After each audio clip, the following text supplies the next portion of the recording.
More than 4,000 years ago, in the burning desert beside the Nile, human beings attempted something impossible.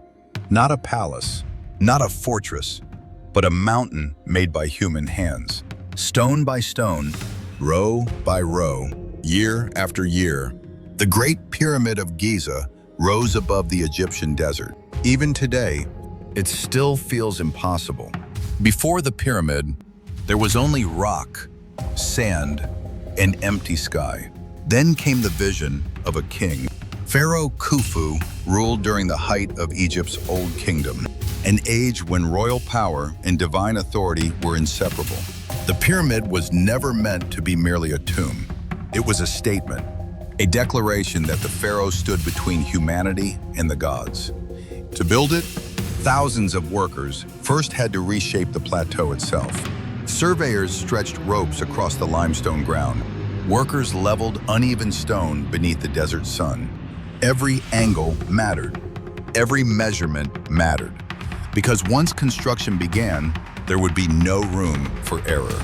The Great Pyramid was not built by magic, and it was not built by aliens. It was built by labor. An enormous human system operating with astonishing coordination. In the nearby quarries, workers cut limestone from the earth using copper tools, stone hammers, and wooden wedges. The work was brutal.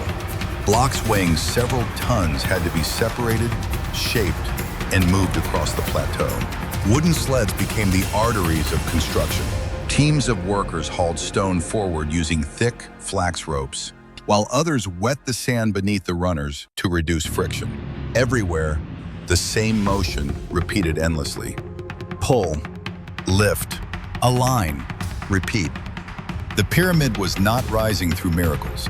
It was rising through organized effort. But the quarries alone could not feed a project of this scale. Egypt's greatest advantage flowed beside the desert itself, the Nile River. During seasonal floods, boats transported massive quantities of stone across the kingdom. Granite traveled from distant Aswan in the south. Limestone arrived through carefully organized transport routes. Harbors near Giza became industrial hubs of the ancient world. Cargo arrived constantly. Unload, drag inland, return to the river, repeat. The pyramid was no longer just a monument. It had become an engine, powered by an entire civilization. And yet, brute force alone could never create the Great Pyramid.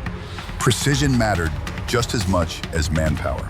The foundation had to be leveled with extraordinary accuracy. The sides had to align closely with the cardinal directions. Stone rows had to remain stable beneath unimaginable weight. Workers measured constantly.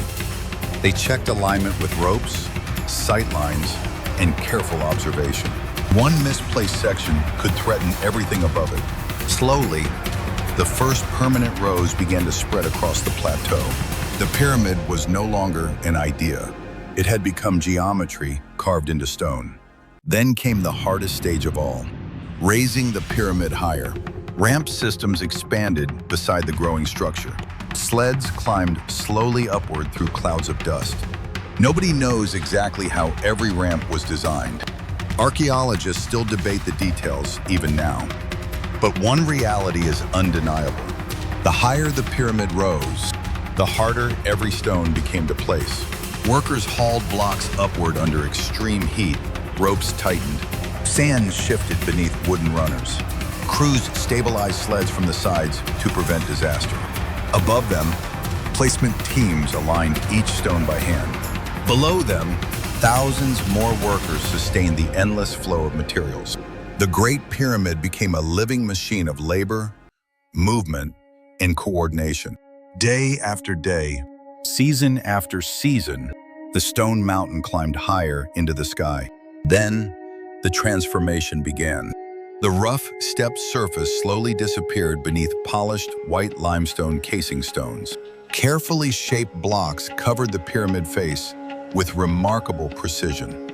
In sunlight, the structure would once have blazed brilliantly above the desert, smooth, reflective, almost luminous. The pyramid we see today is only the core, beneath that lost outer skin. Ancient travelers may have seen something far more shocking. A geometric mountain of light rising above the Nile civilization.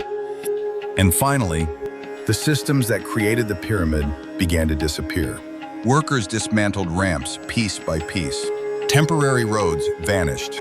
Construction debris was cleared away. The machinery of labor slowly retreated from the monument it had created. For the first time, the completed pyramid stood fully exposed against the desert sky. Kingdoms would fall after Khufu. Dynasties would vanish. Empires would rise and collapse around the Nile. But the Great Pyramid endured.